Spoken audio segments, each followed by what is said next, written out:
So, as I did that, I got to thinking, it'd be really kind of cool if I could make a box that had, two different woods like this, but the wood on the inside was actually different than what's on the outside.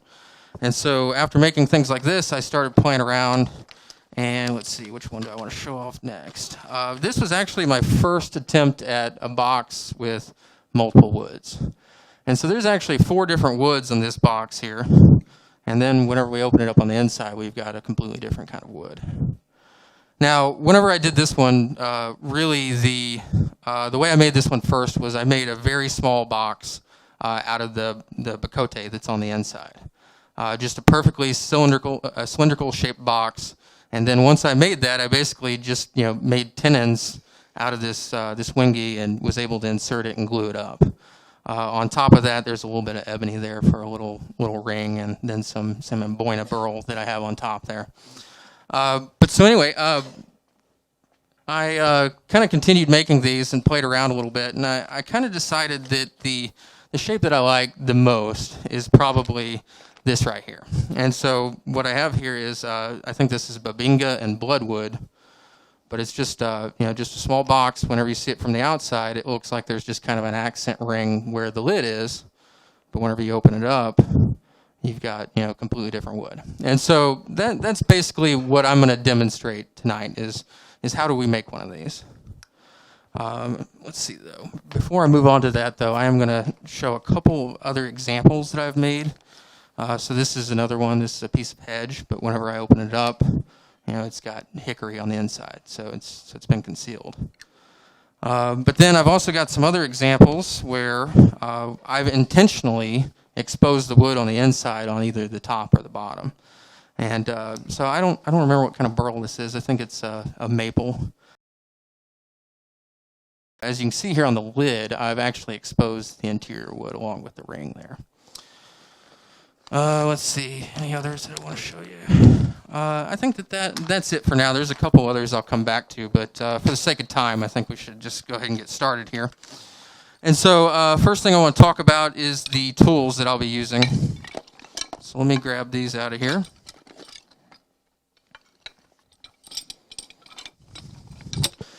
And like Mike was saying, there's a lot of ways to do pretty much the same thing in wood turning. And so really, I would suggest use whatever tools you're comfortable with. These are just what I've been using. So first, just to save time, instead of a spindle gouge, I'm just using this small easy wood carbide cutter. Not a big fan of that. It's just for ease of use. But really, the 2 main tools that I need for this are these 2 tools that I have here, and these were both just 1/2-inch round nose scrapers that I bought that were Sorby. And so I've taken those and I've modified those. The first one here, I've just kind of taken it and rounded the tip to the side and kind of kept the same angle that it had on it. I'm not sure what that is. It's probably about 60 degrees. Same thing with this one. This one I've kept pretty much, I would call this, I think Anthony called it a box scraper. But yeah, so that's what I would call it. So it's just flat. And I've sharpened the left edge and the front edge, kind of the same angle that I would just a normal scraper. And so really those are the 2 main tools that I use. Also, you'll need a parting tool. And so I've got this small fluted parting tool. I really like using this one. I think it works a lot better than the other parting tool that I have. And then last, this isn't really necessary, but I like to use it. This is a really tiny round nose scraper I've kind of created from just another small round nose scraper. But yeah, those are pretty much what I'm going to use tonight. That will help us kind of get everything done here. So really, let's get started.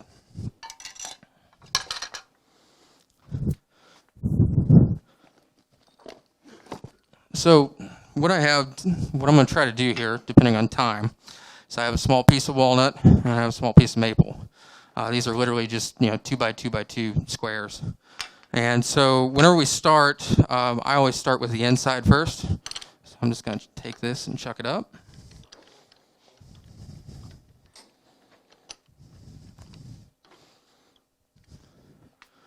And before I do anything, I'm going to go ahead and just put a tenon on this end so I can have a nice round tenon to clamp to.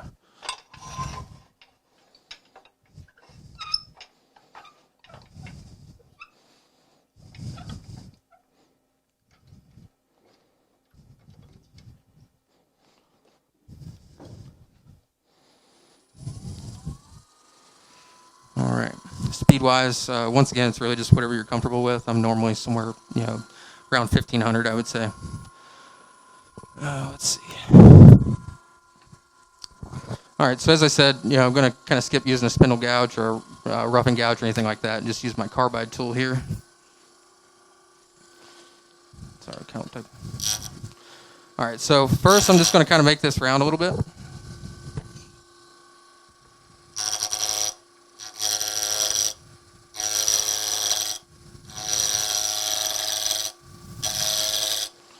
Once I'm kind of there, I'm just going to go ahead and put a tenon on it real quick.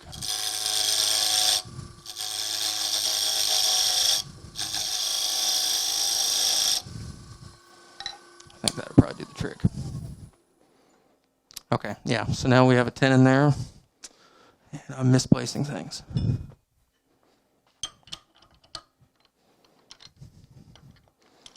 So I'm just going to flip it around, use my tenon.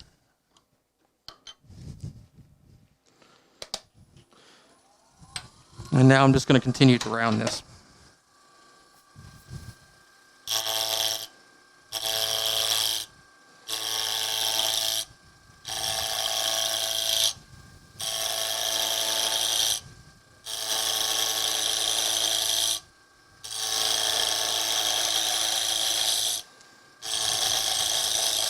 All right, that is probably far enough for now. Just want to get it close to round. So now, I'm going to stop this for a second. A couple other things I forgot to mention. I use 2 different calipers. It kind of helps make the job easy to where I don't mess something up and either go too far or cut something too thin. So these boxes that I'm making, it's kind of important to talk about the diameters that you're working with. So first thing I have to do is I have to set the interior diameter. So I'm going to make a tenon that essentially is going to get inserted into the outside piece of the box. And so for my measurements here, I'm going to do about 1.25 inches here and the diameter of the inside. So it's this thing. Switch on this lathe likes to act up. There we go.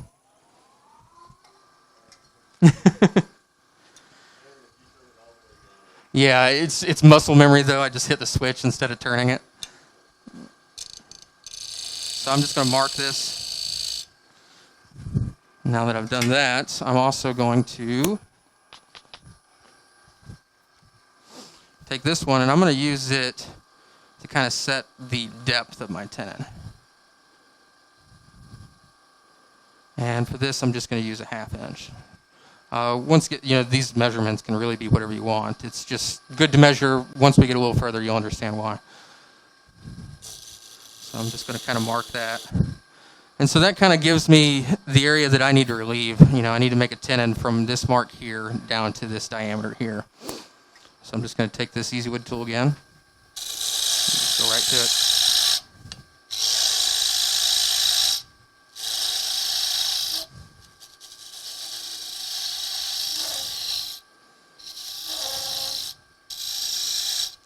And I know it's probably hard to see, but I'm just slowly kind of sneaking up on that mark that I made.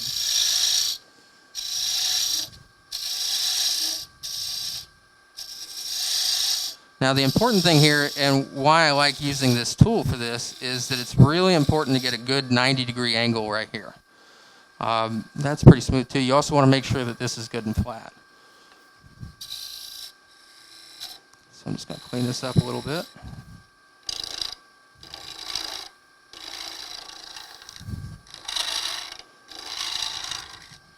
Okay, now real quick, I'm going to double check my measurement and just make sure that I'm kind of in the ballpark that I want to be. So you can see that fits. And my depth is pretty much where I want. So now that I've done that, I can take my inside piece of wood off. I don't need to worry about marking the chuck or anything like that. We're not going to mount this back up like this again. So next step, similar to the first part, is we're going to chuck up the outside piece of wood. We're going to put a tenon on it, and we're going to make it round. And I shut the lathe off again.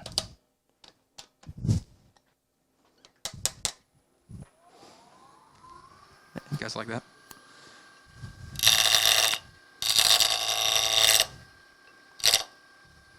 That's why I hate this tool.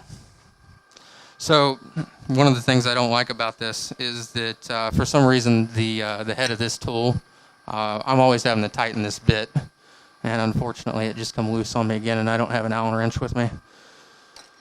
So let's see. There is one in there. I don't. Can you just go grab? I think it's the red ones. In the meantime, I'll just try to make do with this. I didn't bring my spindle gouge with me.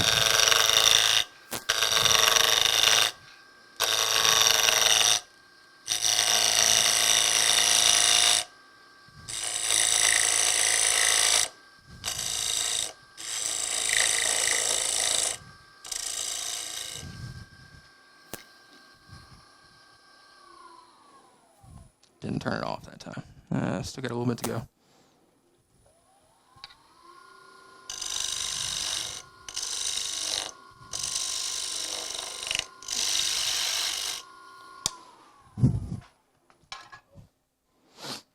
Okay.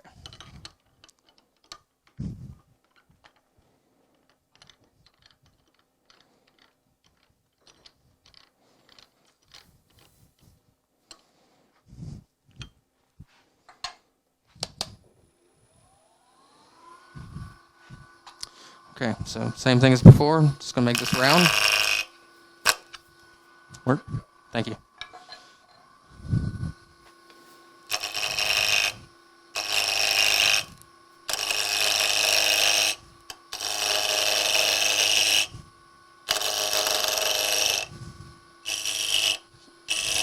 So this one I want to do it a little different. I'm going to make a normal tenon that I can put into my chuck. I'm going to leave a small gap there. And then I'm going to take this down to round.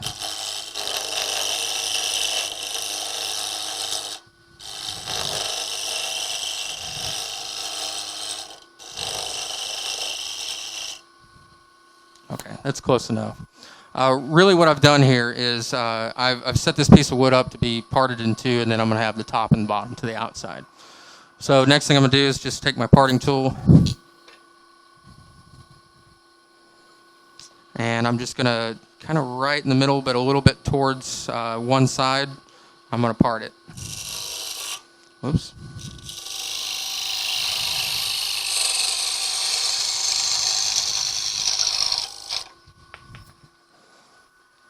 Okay, now that I've parted that off, there we go again, shutting it off. Now I have the bottom of my box, essentially. And so the next step to this is going to be I'm going to hollow this out, basically so that the tenon that we've just created will fit into there, and then we'll glue that up. So I'm going to adjust my tool rest. Since I'm using scrapers for this, pretty much I want to be just right above my center line. And then I'm pretty much always working with the tool at a slight downward angle.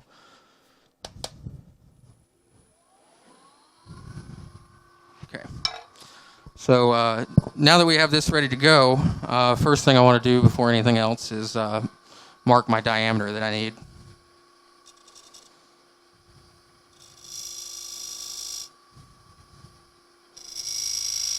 And once we get close to that, instead of just cutting all the way to it, I'll cut a little ways, and then I'll kind of sneak up on it, because the goal here is that we don't want this to be a compression fit like we would just like the lid of a box. What we want it to be is nice and snug, but loose so that you can spin it freely, but not so loose that it wobbles. And we'll talk about that some more here in a minute. So first thing I'm going to do, adjust my tool rest. I'm just going to take this and just dive in with it.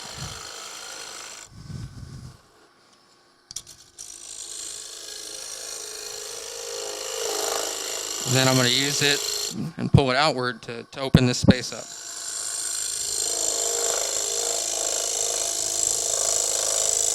And once I get close to that outside diameter that I want, I'm going to kind of slow down a little bit, and I'm going to switch to my box scraper. So now I'm just going to start at the bottom and just kind of work my way out and just try to square it off.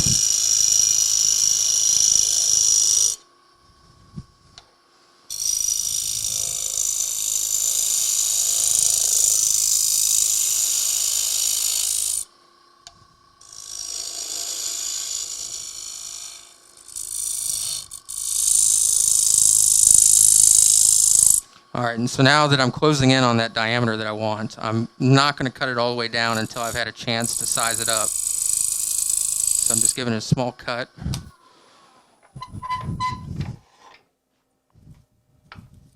Take my piece and I'm going to size it up. Yeah, so we can see that fits pretty well, and it spins, and it's really not too loose. It's probably a little bit loose at the top, but that's fine. So now that we have a good diameter, it's just a matter of taking the bottom to the full 1/2 inch that we need and then cleaning up the side.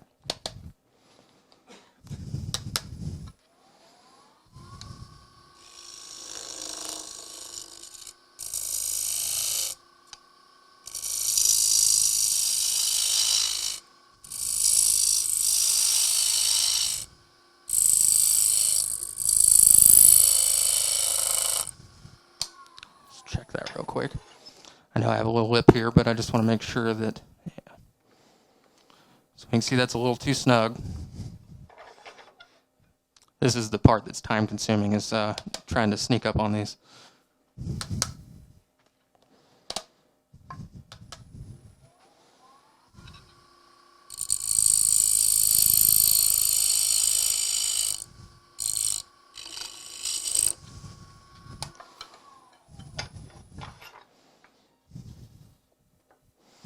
All right, so you can see now it fits and it spins, but obviously we have not taken enough out of the bottom of this in order for this to sit flush. For the sake of time, I think I'm probably not going to go that far. I actually have the next piece kind of ready to go, because what we would do is we would continue on this until we have it a nice snug fit here. We don't want any gap. And then at that point, we're going to use, I've been gluing these up just with regular Titebond 1. So just to demonstrate, normally what I would do is I would just put a good portion of glue on the top here, and then I would just insert it, kind of let it spin to let the glue kind of move around, and then I check it. The main thing that I want is I want to make sure that I have glue on all of my gluing surfaces. So I want glue on the bottom, on the side, and on this angle here. And I want to make sure that, that obviously it covers the inside pretty well too. Yeah, and I tried the other day with CA just to see how that would go, especially for the sake of time for the demo. And I actually found that was taking longer to actually tack up to the point that I can move on. But yeah, I'll have to give that a try. So anyway, though, just to, like I said, for the sake of time, I do have the next piece here. So as you can see, this is pretty much what we're making right here. Is that I have a piece here that I've already hollowed out, another piece that I have a tenon, and I've glued it up.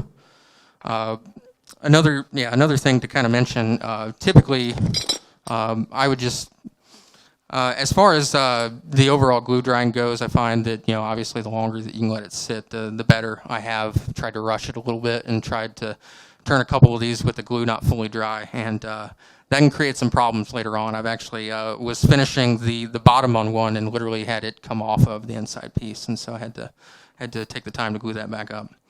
Anyway, so moving on. So does anybody have any questions on that? I hope that's pretty straightforward. We're just kind of making really a mortise and a tenon here and just gluing it together.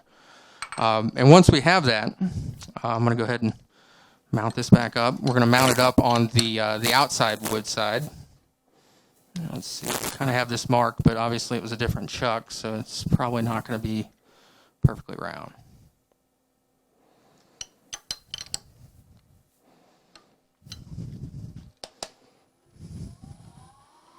Yeah, good enough. Okay, so the next step, and we have a way more wood here than we need. But so the first step the next step of this is basically just to put another tenon on this. We're going to repeat the process that we did on the other side, so that way we can come back with the lid piece and do the same thing.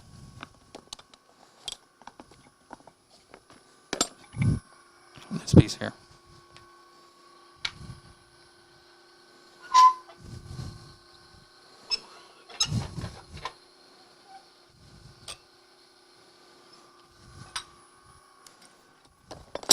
So one of the things I like to do is, so I guess what would be helpful is to show you what we're going to end up at.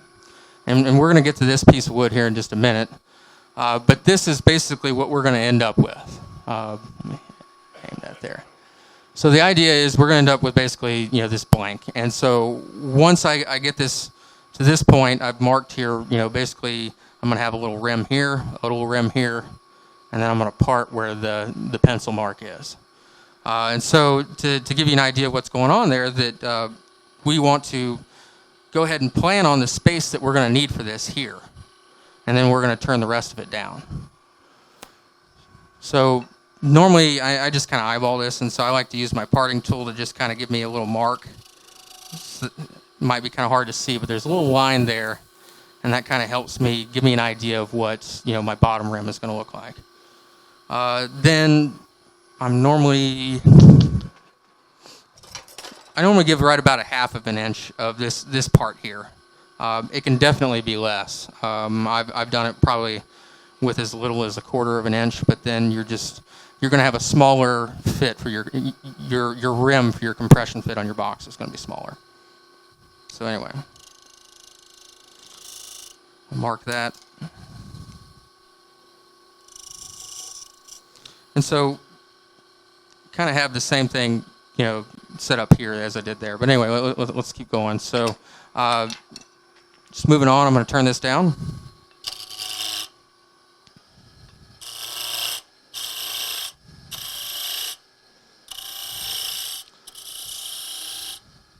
So what I haven't done, getting my steps out of order, is I haven't marked the diameter here.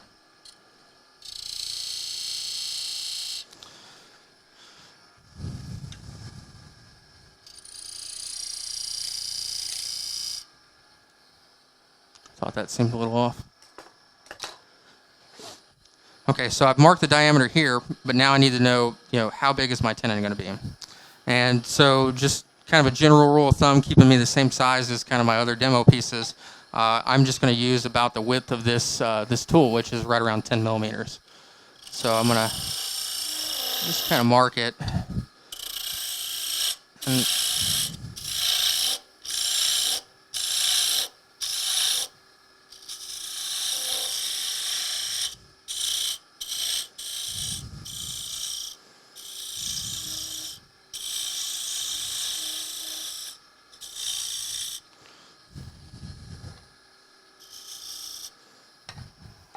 And take my parting tool, and I'm going to just part this excess off instead of turning it down.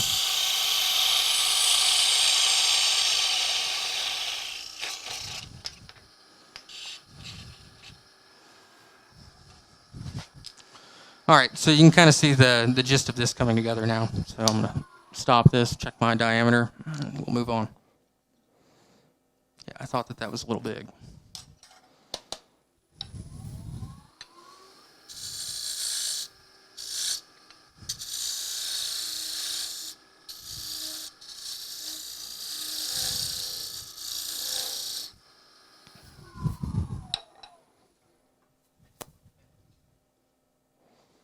Okay, one more cut.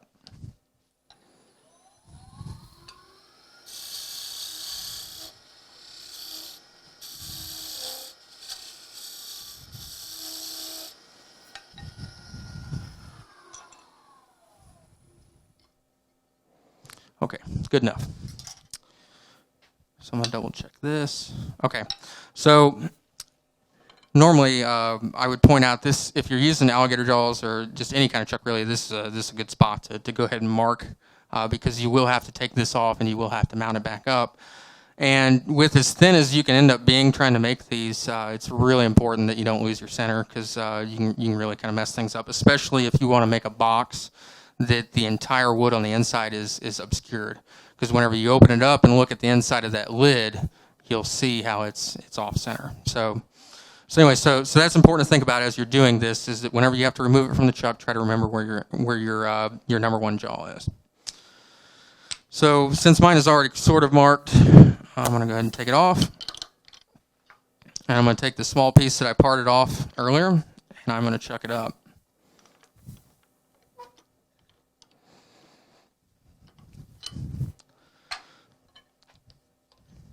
So we've seen this before. It's the same thing that I did with the bottom. Now I'm going to do with the top.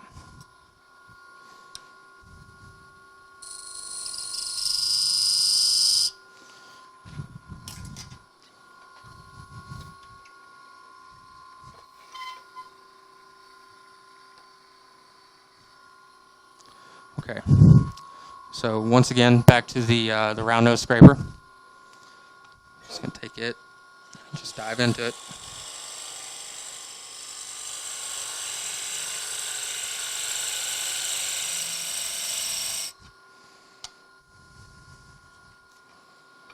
A little bit low there.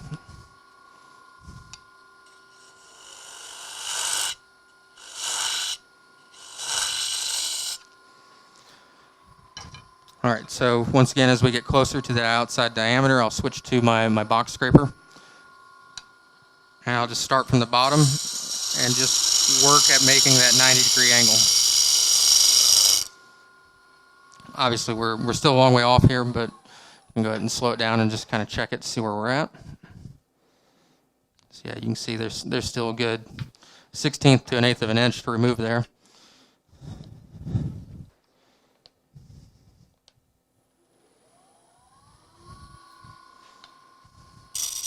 So I'm going to go ahead and kind of sneak up on that final diameter that I want. I'm guessing it's roughly there. Yeah, real close.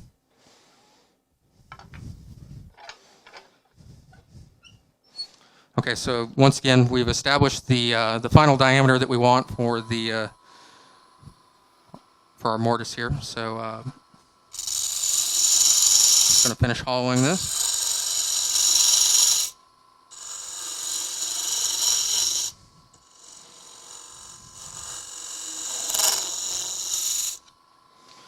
All right, real quick, I'm going to just use, since I said that I'm using this kind of as my guide, I'm going to use it just to kind of check my depth real quick. You can see that we're not quite there. So I'll just go ahead and use it to save some time.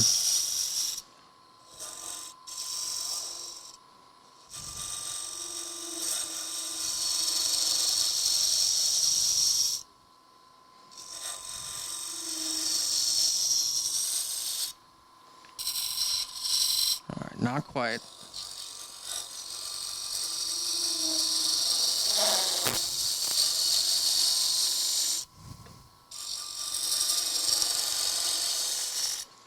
All right, that should be close enough.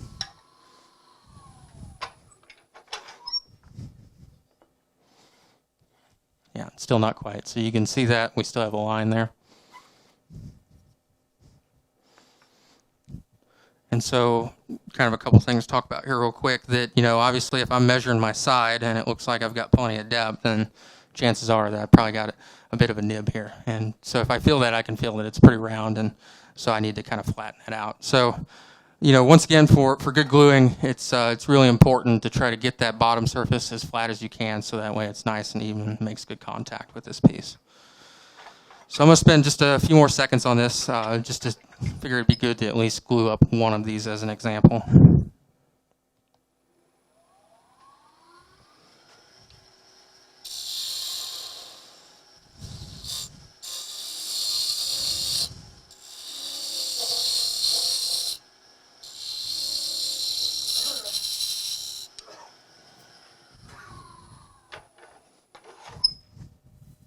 Yeah. How much does that easy tool cost? And talk about the cutter on it. Yeah. How long you have before you have to... Yeah, so talk about it. It would probably be more of a complaint, to be honest with you. As much as I use it, the thing that I don't like about this is that I've typically bought the cheap replacement carbide tips, and they are cheap. And I bought like a 12-pack of them. I think I'm already halfway through it, and I've had this thing for a couple months. So the main thing that I find about them is that, being a carbide tip, that what eventually happens is that the corners wear. And so while I've got a nice 90-degree angle here, eventually I'll notice that somehow that just the corner will chip. And whenever that happens, it really changes the characteristics of how it cuts. I mean, it really just doesn't cut worth a crap.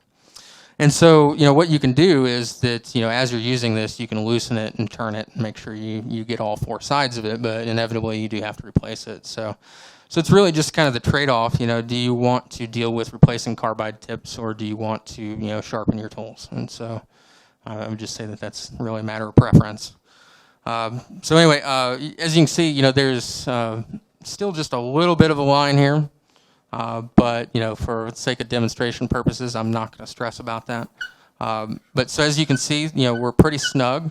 It does spin, but that's about it. So I'm going to take my Titebond glue, kind of get things out of the way here.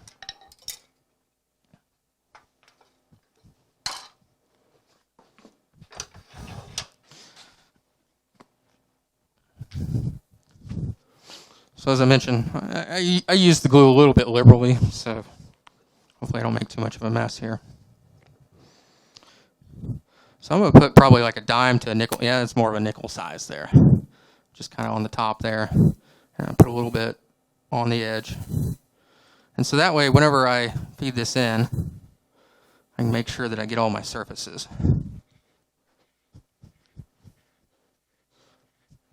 And so once I've done that, I can actually pull it out and check, see how well the glue is spreading. And I don't know if you can see from that angle, if we look at this one here.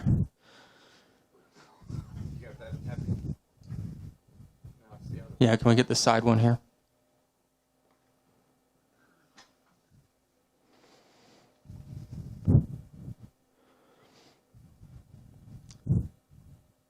Yeah, there you go. Yeah. So you can see the inside, you know, I've got a bunch of glue in there. I've got a bunch of glue on this surface here. And that's really what you want, but, you know, the fact that it's not spreading to the side here tells me that my depth here is probably too far. And so, you know, if you want to mess around with it, you can even turn it on and just kind of clean this space up a little bit. But once again, for demonstration purposes, I'm just going to move on. But one of the things that's important to, and one of the reasons why I wanted to glue this piece up is I feel like it's important to point out this is when we're going to match the grain. And matching the grain is pretty much the reason why I use the process that I use anyways. I feel like that making these little blanks like I do is the easiest way to make sure that when I turn a box, that I don't screw up the alignment of the grain. I'm a bit of a perfectionist, and that's really what I'm looking for when I make these boxes. I really want things to line up. So anyway, so while I've got this in there, I need to figure out where I want to line it up. So that looks pretty good right there, actually. And so a lot of times what I'll do is I'll actually use the lathe for a minute to just kind of press it. And so we won't even use a live center or anything. Just press it like that and just leave it for a minute. Once it's kind of glued up a little bit, I'll take it off, put it in a C-clamp, let it finish drying. And so that's where we're going to move on to our next piece.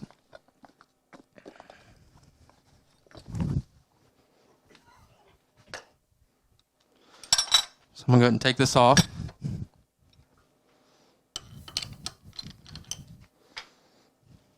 And I'm going to switch it out for this one. But before I do first, I'm just going to demonstrate that pretty simple. All I do is just take a C-clamp, tighten it down. You don't want to tighten it too tight. You don't want to crack anything. But make it nice and snug and just leave it alone until the glue is good and dry. All right, so now we're cooking, really. We're getting to what I would call the fun part. So we've essentially assembled a blank, as I'm calling it. So I've got my interior wood. I've got it glued up to the exterior wood. And the important thing here is to remember your diameters. This is where a lot of things can go wrong. If I take too much off the outside or too much off the inside, then I'll be looking at the opposite color wood that I want. And that's obviously not what you want to do. And so to help me, and I should have demonstrated this, that typically what I do is that this outside here that you can see, this length here and this length here pretty much coincides with the depth of the tenon on the inside. And so as I'm turning, it kind of helps give me just kind of a visual aid to know when I'm getting close to the bottom. So anyways, let's go ahead and chuck this up and get moving.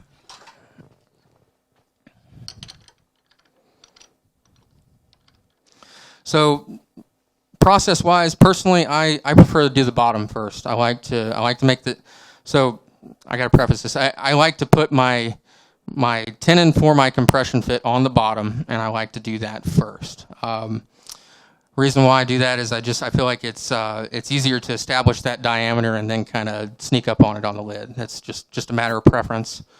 So anyway, need my parting tool.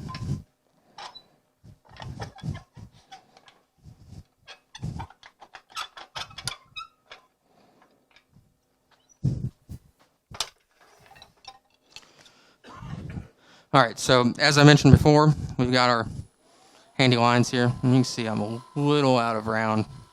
So once again, that's why it's important to make sure that you mark where the first jaw on your chuck is. So that way, whenever you do chuck it back up, that you're nice and center. Because if you're not, if I part this and it's got wobble there, then potentially you might see, a little bit of a skewing in that band there.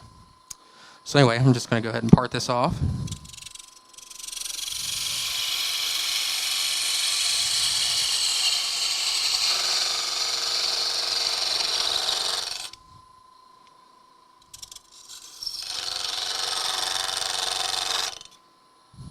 It's a fun sound. Okay, so real quick, you can see this is going to be the bottom of the box, and then this will eventually be the lid. So the next thing I want to do before I do anything else is I'm going to go ahead and make the tenon for the compression fit of my lid. And I'm going to go back to my Easy Wood tool. Now, one of the things to talk about, can anybody guess what diameter that this needs to be here for my compression fit lid? So I'll just explain. So the maximum diameter of the inside of this wood, so this maple here, is 1 3/4 inches. And so if I don't cut this beyond 1 3/4 inches and then I go to make the lid, I'm going to cut through that maple that I glued into the lid, and I'm not going to have the effect that I want. So whenever I cut this, I have to at least be on the inside of that 1 3/4 inches.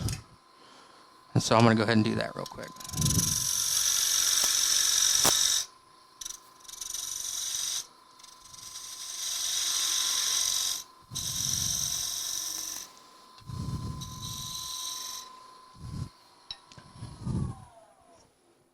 So I'm going to stop this. And so now, whenever I hold this up, you can see that there's a little bit of tolerance on each side. And really, that is ultimately going to be how thin the interior wood ends up being on the inside of the lid. And so it's going to be pretty thin. And so, if that's something that you're not comfortable with, you can always take this down further. For this, though, I'm just going to leave it there and keep going. Another thing to note is that, your tenon for your lid doesn't have to be anywhere near this big, but just for sake of demonstration purposes, we'll leave it there. I think I did, in the one that I showed you earlier, you can see there's a bit of a size difference. I mean, this one has maybe half the height as this one does, and it still fits together just fine. Okay. So anyway, now that we have that, we can go ahead and we can hollow out the inside. So this is going to be real similar as before. We've done this twice already. I'm going to start with my round nose. And really, this is where it just kind of becomes a matter of whatever you want to do. I've squared off the bottom of a couple of these. I've rounded off a couple of these. It's just whatever you want to do. For this demonstration, though, we're just going to kind of round it and give it some depth and move on.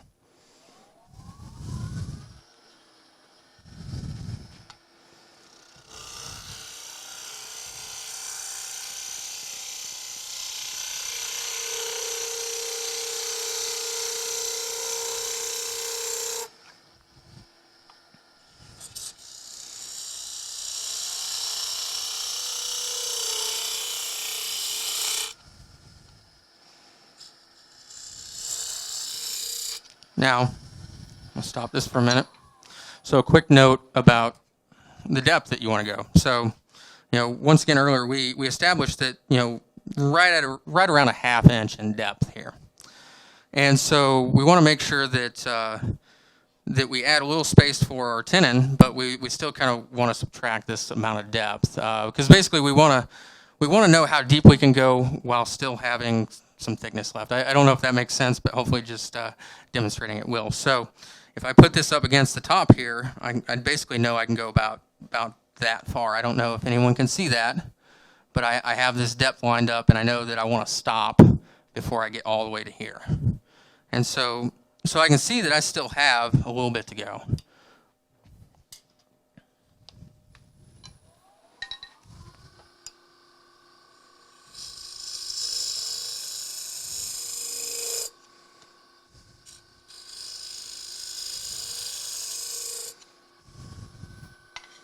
So obviously, if I keep cutting and I push too far on this, then eventually I'm going to cut through this maple and I'm going to see walnut on the bottom. Unfortunately, I have done that a few times.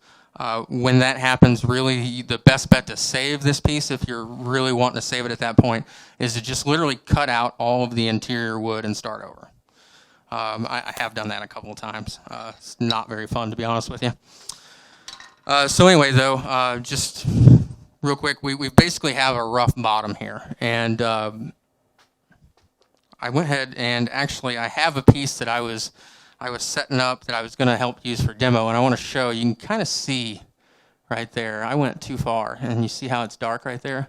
Well, if I were to cut any more, I mean, I can kind of push on it and feel it move. And so that's what will happen if you go too far. You put a window into the other piece of wood. Anyway, so be quick about this, moving on. So the next step, obviously, is that we want to make our lid. And so hopefully I have the right piece here. I've got a couple of these sitting up here. So I can just go ahead and take this off.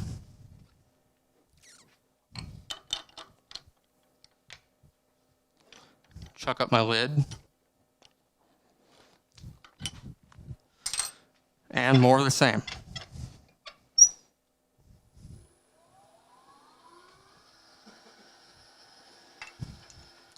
So first things first, kind of mark that diameter that I want to get close to. And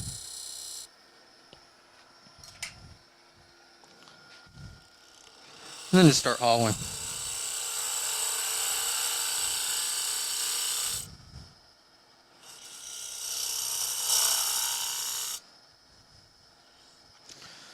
And this is the same thing, when we're checking our depth, we can pretty much look at this along the side of it, and we can kind of get an idea where we want it to be. And so that's roughly where I want to go. I'm pretty close. I'm not gonna press these margins at all. But basically, I just want to make sure that my depth on the inside of this doesn't go any further than this little bit that I have here. So once I've pretty much got my depth, I'm going to sneak up on my final diameter here, make sure I get a good... Oh, see, look at that. I messed it up. I'm going to slow this down. So obviously I mismeasured something there. And being a pre-made blank, the chances are that whenever I was making these over the weekend that I just used the wrong diameter on this one. But so you can see here very clearly that I've exposed this... Oh, and actually, so I know where I went wrong. And trying to think through all this and present it, what I did is I set the diameter of where the walnut actually is and not the diameter of this. And so, well, okay. So I messed up more ways than one there. Luckily, though, we've got a piece that I can use that we can move on with. But yeah, this is a good example of how if we don't measure right, then things go wrong. So let's get this piece out of the way.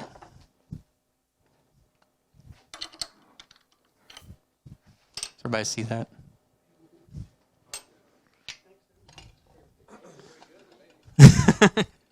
Yeah, it's kind of, I mean, if that's what you're after. That's right. We'll talk some more about design modifications once we get towards the end here.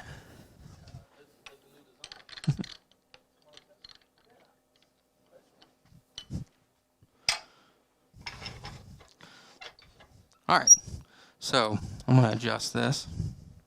So my guess here, I need to make sure I'm still working with the right pieces. Yeah. So what I need to be doing is marking this the diameter of my actual tenon here, not the diameter that I had previously set.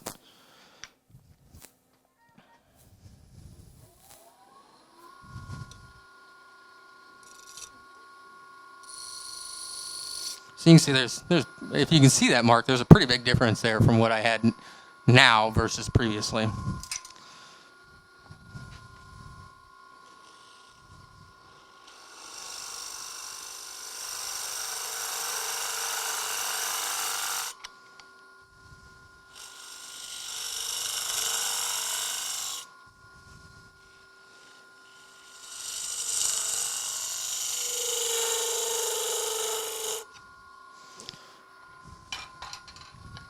And I'm not going to make this very pretty. I'm just going to make it fit so we can move on.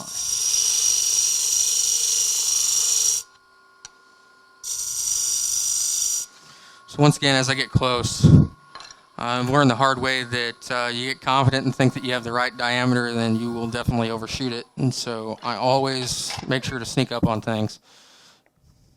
So yeah, not quite there yet.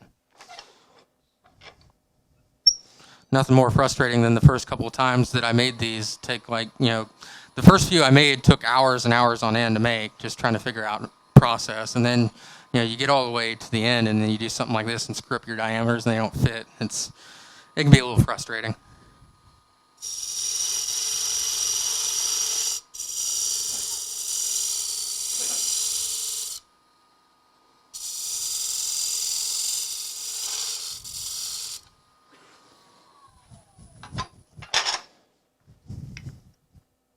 Yep, still out there.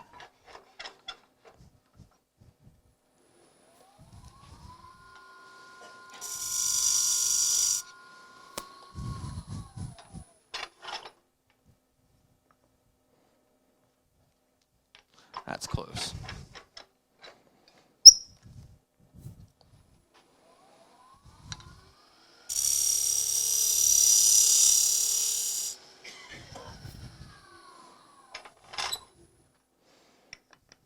Yeah, see, look at that. That's what happens if you try to rush and you go a little too quick, too loose. Once again, I was prepared for this because I figured that, nerves and all, doing this in front of people, that chances are I'd overcut it a little bit. So we're going to switch out pieces. So the last thing to talk about is the finishing of the outside. And so kind of jumped the gun taking this off. The normal process that I would follow is that once I've turned the bottom and I've taken it off, and once I've made the inside of the top and it's pretty much completely finished, then I would use it as a jam chuck. And I would jam chuck this up and work on the bottom. Since this is loose, I'm going to go ahead and just jump to the next piece of wood that I have. And as we move to this one, we get to talk about design modifications a little bit. Because this is another piece that kind of missed my measurements on just a little bit. So first, show you I have finished inside on the top and bottom. I didn't go through either of these pieces. And so I'm going to go ahead and chuck up the top. And I know that this is not going to fit as a jam chuck, so I brought some paper towel with me.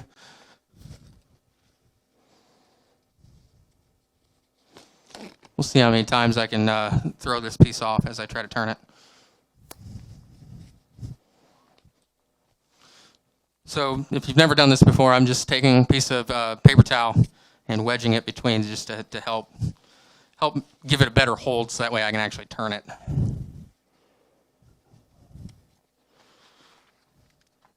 And now that I've done that, we'll talk about the obvious here, if you can see this, is that I went ahead and was going to finish the bottom of this piece, and I thought I had my measurements good, and I was turning down the bottom, and you can see here I exposed the maple on the inside.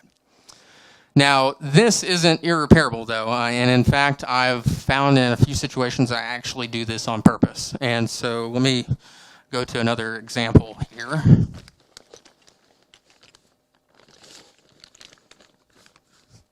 Well, if I have it. Yeah, there it is. Okay, so this is a piece of, this is just red heart and olive. And this is one of the earlier pieces that I turned. I know this is a little hard to see. But the bottom of it is just red heart. And that's because as I was finishing it, I went too far through the bottom. And then I kind of said, well, hey, I kind of like that. I kind of like the way that looks. And so all I did was clean it up, just kind of took it out to the edge a little bit. And then, as Anthony would say, I put some gewgaws on the bottom just to show that I'm paying attention to it. And so we're going to do the same thing with this little piece real quick.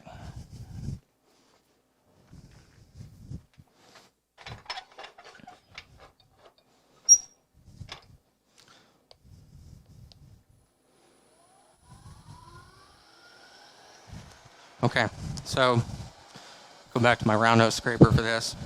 And I'm just going to very gently just open this up. And really, you can stop whenever you feel like it looks good.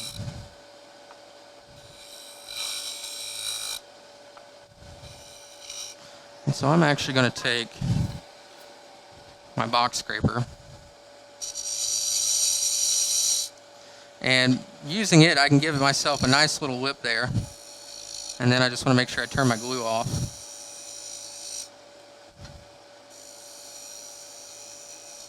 Now, word of caution, if you choose to do this, be very mindful of the thickness on the inside, because, I mean, you put a window on it here, and they're really, I mean, you can probably save it, but, yeah, I just try to avoid doing that. So let's slow this down for a second so you can kind of see what I've done here. So now, I have a nice little lip here, and, I can clean this up, and, it looks like I did this intentionally instead of by accident now. In fact, I'll just take a quick point tool.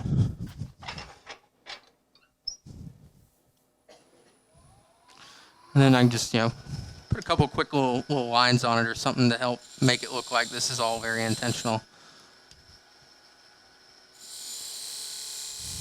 Yeah, good enough for that. So as you can see, we've cleaned up our bottom after we've made a mistake and gone too far. So for this, you can, depending on how thick you leave the outside wood, basically determines how much you can shape.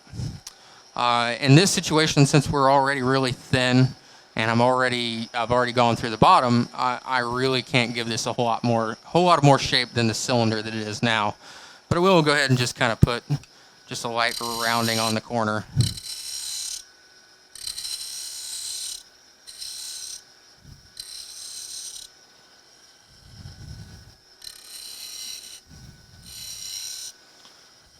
Now, if you're doing something like this and you're trying to put shape on the outside of this, one of the other things that you can do is you can cut too far along the corner and you can expose just a single little line.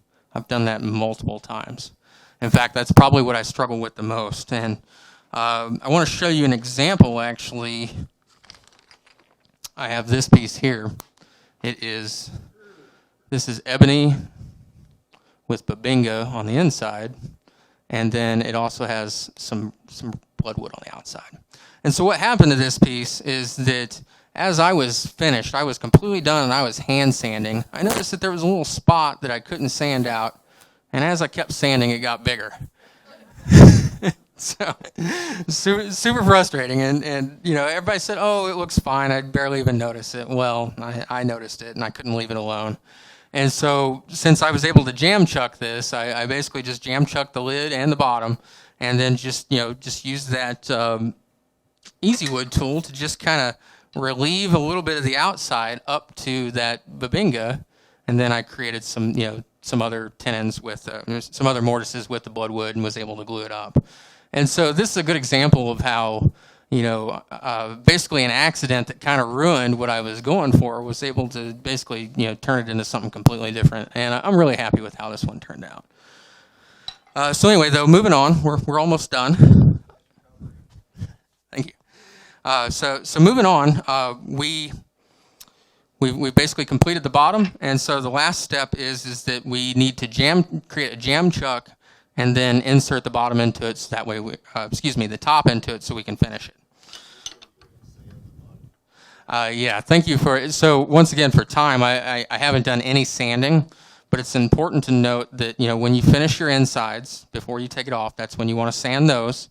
And right now, once you finish the outside, you want to sand this, because once I take this off and cut it, then I've lost the jam chuck that I had. So if I wanted to do any more finishing on the lathe, I'd have to make another separate jam chuck. So anyway, once again, save time. I went ahead and made a jam chuck already, just using a small piece of maple, and that it should already be sized to fit the lid that I have here. We'll see if it still fits. Real quick, I'm just going to see. It's true enough. That's the wrong lid. I've got too many pieces here. So you can see it fits, but it's a little bit loose. So we'll go back to the paper towel.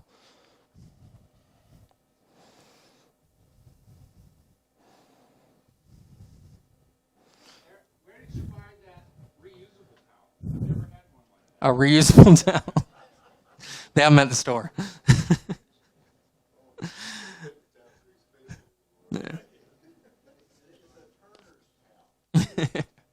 One of the things I want to point out with this jam chuck that I did is that I cut a bit of a relief behind the diameter of the lid here. And the reason for that is once we get this round, it might be kind of hard to get a hold of. I've had a couple that have been really hard to get off. I've actually had to turn them off of the jam chuck, and so not very fun. So I try to leave a little bit here so I can actually get a hold of it and pull on it if I need to pull it off. Anyway, now that we have it jammed up, let's see if we can make it fly off.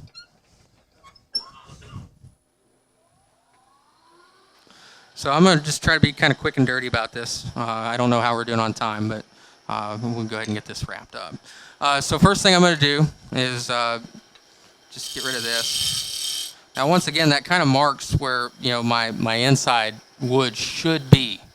Now, should be. That doesn't mean that it's accurate. If I cut down to that, chances are I'd probably expose it. So I'm just going to cut this away.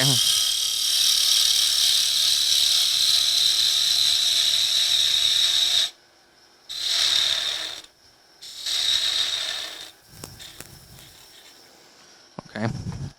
Now that I've done that, I'm going to switch to my round nose scraper, and I'm just going to start to give it a little bit of shape. Once again, we're in this spot where as I'm cutting on this edge here, that if I go too far, well, the wood's going to change color on me.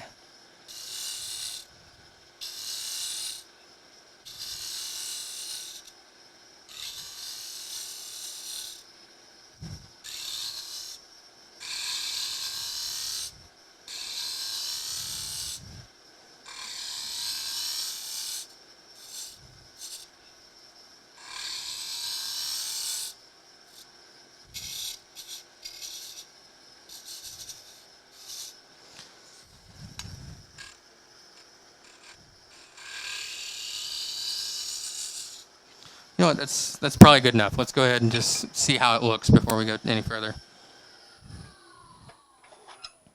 So obviously, as Chris pointed out, if I were finished with this, this is where I would sand and finish. But I'm not going to do that. Okay, so yeah, so it's a little loose. So with this one, it's snug enough. I might be able to put some water on it and actually get it to kind of fit real well. But yeah, once again, this is why it's important that when you do this, take your time. If you try to, do what I'm doing, try to turn as much of this as you can in an hour, then you're definitely going to make some mistakes. But so anyway, yeah, you can kind of see that there's, that's the rough box. So, you've got the inside that's a completely different wood than the outside, and then all you see is a ring. Now, a couple of things I want to point out is that if you want to, so first, if you want to put threads on it, I have done that a couple of times. Oh, of course. Oh, yeah. Here's my nice ones. I'll show these off real quick. So this one here, it's Coco Bolo and olive with a little Amboina burl on the top again. And this is another one of these where I basically learned from the mistakes that I made of cutting too far on the tops and the bottoms and things like that, and actually started to kind of make it a design feature. And so you can see with the top of this one, and I'm getting sidetracked here, but with the top of this one, I went ahead and cut and exposed the top, but then I had enough material left that I was able to cut down into it to make just a small enough tenon that I could fit this little disc of Amboina in there and glue it in. And then on the inside, I even intentionally cut too far so that you could see just a little piece of it there. But so what I wanted to point out with this one is that this one is threaded. And so if somebody was interested in making something like this, but you wanted to thread the box, you're probably going to have to consider a bit of a different process than what I've shown here. I find what works for me is that I really want to turn that thread first, get the thread finished, and that really just kind of establishes everything else from there. So I would turn basically a box that's just a perfect cylinder with a thread, but then it would have an extra ring on it. So does that make sense to everybody? It's just a complete cylinder with just like a fat little ring in one spot, and then I can glue it into these pieces and turn it down. Another one of these. So you can see I intentionally exposed the picote on the top here, and then intentionally kind of turn it down on the bottom and just exposed a little bit there. And so these accidents that I've made in trying to make these have actually kind of turned into some of the nicer design features that I've put in some of these. Let's see. Yeah, and so last one to talk about recovery-wise was this one. I showed you this one a minute ago to show you the bottom, but it's another example that I went through the top. As I started to cut away the top to expose the red heart, I decided I kind of liked having this here still, but I had a lip, and so I was able to insert a little bit of ebony there using basically the same kind of techniques that we've done here, just making mortises and tenons and gluing them together. So let me see. I think that's pretty much it. Does anybody have any questions? Anything that they didn't understand? Anything that they want to see a little bit closer? That's 16s. That's the only tools I have. I literally just started learning the thread, so I've managed to do a couple of them now. Yeah. Well, they might be eventually. I'm making enough of them at this point that I'm gonna have to figure out what to do with them. And yeah, I guess that's a good point. Is that I didn't really talk about like the utility of these. You might wonder, well, why make them this small to begin with? Why not just make something larger? Well, mostly I've been doing it because I've been buying exotic wood and stuff, and don't want to spend a fortune on larger diameter wood. And so that's really why I make them small like this. But you can make them any size. And so I think that's kind of the issue. I call them ring boxes, but I don't know how much utility that they would actually get. So I haven't attempted to sell them yet. So maybe I will at some point then. Yeah, that's good. Yeah, I like to. I normally keep my wedding band in one at night, so I find some use for them a little bit. Let me check my list here, see if there's.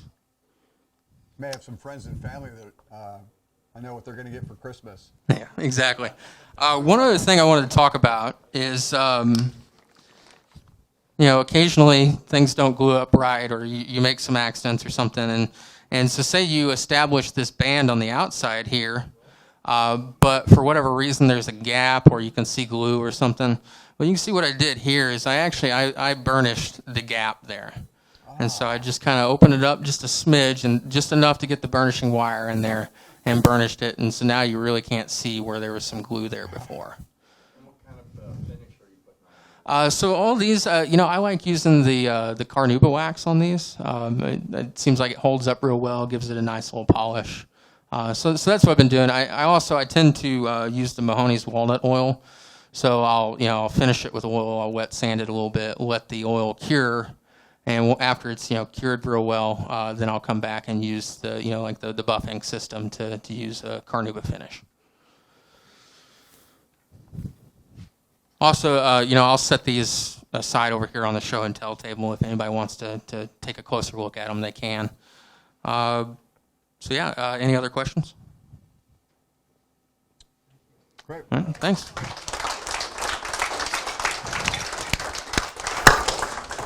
Congratulations, Aaron. I think that was a tremendous video or demo. So, and I think we've got that recorded too. So it's going to be you're going to be on YouTube. You're going to be a YouTube star. And yeah, good. So okay.